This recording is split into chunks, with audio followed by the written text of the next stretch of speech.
নমস্কার বন্ধুরা, welcome back to live আড্ডা ফুটবল। তো বন্ধুরা, আরও একটা নতুন ভিডিওতে তোমাদের সকলকে স্বাগত জানাই। তো বন্ধুরা, ভিডিওটা শুরু করার আগে তোমাদের কাছে একটাই অনুরোধ, সেটা হচ্ছে যে আমাদের এই চ্যানেলে যারা প্রথমবার তারা কিন্তু অবশ্যই আমাদের এই চ্যানেলটাকে সাবস্ক্রাইব করে পাশে থাকা বেল আইকনটি অল করে রাখবে, যাতে সবার প্রথমে এরম খেলার আপডেট তোমাদের কাছে পৌঁছে যায়। তো বন্ধুরা, এই ভিডিওতে তোমাদের কাছে মাত্র 100টা লাইকের আশা রাখছি। তো আশা করছি তোমরা 100টা লাইক কমপ্লিট করে দেবে এই ভিডিওতে। তো বন্ধুরা, আমি তোমাদের যে লিগস আপডেটগুলো দিই, যে নিউজ খবরগুলো দিই, সেই লিগস আপডেটগুলো কপিরাইটের ভয়ে হয়তো অন্য কোনো ইউটিউবার বা অন্য কোনো চ্যানেল তোমাদের দেবে না, কিন্তু আমি তোমাদের কপিরাইটের ভয় সত্ত্বেও কিন্তু তোমাদের আমি লিগস খবরগুলো দিই, যাতে তোমরা সবার আগে জানতে পারো। তো এক্ষেত্রে অনেকে ফেক নিউজ বলে, ঠিক আছে। তো কিছুদিন পরে তারাই বুঝে যায়, আমাকে কিছু বলতে হয় না, তারা নিজেরাই বুঝে যায় যে এই নিউজগুলো সত্যি নাকি মিথ্যে। তো আমি আর কিছু বলবো না নতুন করে।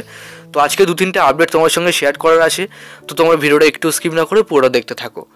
তো বন্ধুরা, মোহনবাগানকে নিয়ে বেশ কয়েকটা আপডেট ইদানিং বেরিয়ে আসছে। তো সবার মধ্যে যে আপডেটটা, সবার প্রথমে যে আপডেটটা বেরিয়ে আসছে সেটা কিন্তু কর্নার সিলসকে নিয়ে। তো বর্তমানে কর্নার সিলস তিনি চেন্নাই এফসিতে খেলছেন, এবং এই মুহূর্তে সবথেকে বড় খবর শোনা যাচ্ছে যে মোহনবাগান কর্নার সিলসের সাথে কথাবার্তা চালাচ্ছে।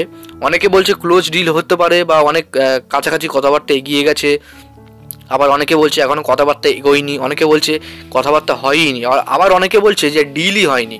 তো তো এই তোমাদের কনফিউজ হচ্ছে বুঝতে যে আদৌ কি কর্নার সিলস তিনি কি মোহনবাগানে সই করবেন নাকি করবেন না। এই কনফিউশনটা তোমাদের কাটাবো আজকে। এবং আরেকটা কথা বলে রাখি, কনফিউশনটা কাটানোর আগে আরেকটা আপডেট তোমাদের দিই। এবং মোহনবাগান, আমি তোমাদেরকে আপডেটটা দিয়েছি সকালবেলা, রায়ান হেডগেসের সাথে কিন্তু কথাবার্তা চালাচ্ছে। এই আপডেটটাও কিন্তু আমার সঙ্গে আমি সকালে শেয়ার করেছি।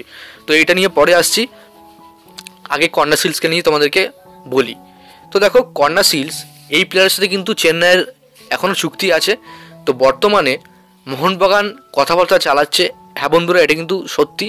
এখনও পর্যন্ত মোহনবাগান শুধুমাত্র কথাবার্তাই কন্টিনিউ করছেন, এখনও কোনো ক্লোজ ডিল বা ক্লোজ কল হয়নি, শুধুমাত্র কথাবার্তা চালাচ্ছে মোহনবাগান। কথাবার্তা যদি ভবিষ্যতে কোনো এগোই, তাহলে কিন্তু অবশ্যই সেটা আমি তোমাদেরকে জানিয়ে দেবো। তবে কথাবার্তা মোহনবাগান চালাচ্ছে, এটা কিন্তু 100%। ওকে, তো এখনও কিন্তু কোনোরকম কোনো আপডেট বেরিয়ে আসেনি। আপডেট আসলে কিন্তু সবার প্রথমে তোমাদেরকে আমি শেয়ার করব। যারা এখনও ফেসবুক পেজ জয়েন হয় না, ওখানে কিন্তু আপডেট আমি দিই। এরপরে আসি রায়ান হেডগেসকে নিয়ে। তো রায়ান হেডগেসের সাথেও মোহনবাগান কথাবার্তা চালিয়েছে, সকালবেলা তোমাদেরকে জানিয়েছি। তো দেখা যাক মোহনবাগান কত তাড়াতাড়ি এই বিগ ফিশটাকে তুলে নিতে পারে। তো তোমাদের কি মনে হয়, সত্যিই কি রায়ান হেডগেস মোহনবাগানে আসতে পারে? তোমরা কিন্তু অবশ্যই কমেন্ট বক্সে জানিয়ে দাও। এরপরে যে আপডেটটা দেবো সেটা কিন্তু জেমি ম্যাকলারেনকে নিয়ে। তো অনেকেই বলছে যে জেমি ম্যাকলারেন থেকে আরমান্দো সাদিকিউ ভালো। তো সেক্ষেত্রে আইএসএল এক্সপার্টরা তারা বলেছে আরমান্দো সাদিকিউর থেকে কিন্তু জেমি ম্যাকলারেন অনেকটাই ওয়ার্ল্ড ক্লাস প্লেয়ার, এবং বল পেতে সিদ্ধহস্ত, গোল করতেও সিদ্ধহস্ত। সেক্ষেত্রে কিন্তু কোনো রকম দ্বিধা নেই। তো কোয়ালিটি প্লেয়ার, তাকে চান্স দিতে হবে, তাকে বল খেলাতে হবে। রাইট উইঙ্গার লেফট উইঙ্গারের কাজ শুধু গিয়ে বল গোঁজামিল করে দিলে এটা কিন্তু কাজ না। স্ট্রাইকারের সবসময় বল বাড়াতে হবে, এটাই কিন্তু লিস্টান এবং মনিমিরের মাথায় রাখতে হবে। তো তোমাদের কি মনে হয় অবশ্যই কমেন্ট বক্সে জানিয়ে দিও।